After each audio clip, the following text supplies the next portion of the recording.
യതീമിന്റെ വില നിങ്ങൾക്കറിയുമോ? നബിതങ്ങൾ പറയുകയാ, അന വഖാഫിൽ യതീമി ഫീ ജന്നത്തി ഹഖദ. ആരെങ്കിലും ഞാൻ യതീമ, നബിതങ്ങൾ പറഞ്ഞു ഞാൻ യതീമ. യതീമിനെ സ്നേഹിക്കുന്നവർക്ക് സ്വർഗമുണ്ടെന്നല്ല പറഞ്ഞത്, തന്റെ വിരല് ചേർത്ത് വെച്ചിട്ട് പറഞ്ഞു ഞാനും അവരും സ്വർഗത്തിൽ ഇത്രയും അടുത്ത. നബിതങ്ങൾ തന്റെ വിരല് കാണിച്ചിട്ട് പറയാ, അള്ളാഹുവിന്റെ റസൂല് പറയുന്ന യതീമിനെ സഹായിക്കുന്നവൻ, യതീമിനെ സ്നേഹിക്കുന്നവൻ, ഞാനും അവനും നാളെ സ്വർഗത്തിൽ ഇതുപോലെ അടുത്താണെന്ന് മഹാനായ നബിയുനാ റസൂലുള്ളാഹി. ഉറക്കപ്പറ, മഹാനായ നബിയുനാ റസൂലുള്ളാഹി. നിങ്ങൾക്ക് യതീമിന്റെ മഹത്വം അറിയോ? പാപം പൊറുക്കണമെങ്കിൽ നമ്മളൊക്കെ ഒരുപാട് പാപം ചെയ്യുന്നവരാ. പെട്ടെന്ന് പാപം പൊറുക്കാനുള്ള വഴി മക്കത്ത് പോയിട്ട് ഹജറുൽ അസ്വദ് മുത്തിയാ മതി. എല്ലാ പാവവും അള്ളാഹു പുറത്തു തരും. അള്ളാഹു പോയി മുത്താൻ ഭാഗ്യം തരുമാറാകട്ടെ. അള്ളാഹു പോയി മുത്താൻ ഭാഗ്യം തരുമാറാകട്ടെ. അവിടെ പോയാൽ മുത്താൻ പറ്റുമോ?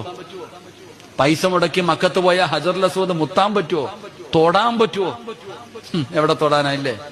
എന്റെ പ്രിയപ്പെട്ടവരെ, യതീമിന്റെ വില നിങ്ങൾക്കറിയോ? യതീമായ ഒരു കുഞ്ഞിന്റെ തലയിൽ കൈവച്ചിട്ട് ഇങ്ങനെ തടകണം.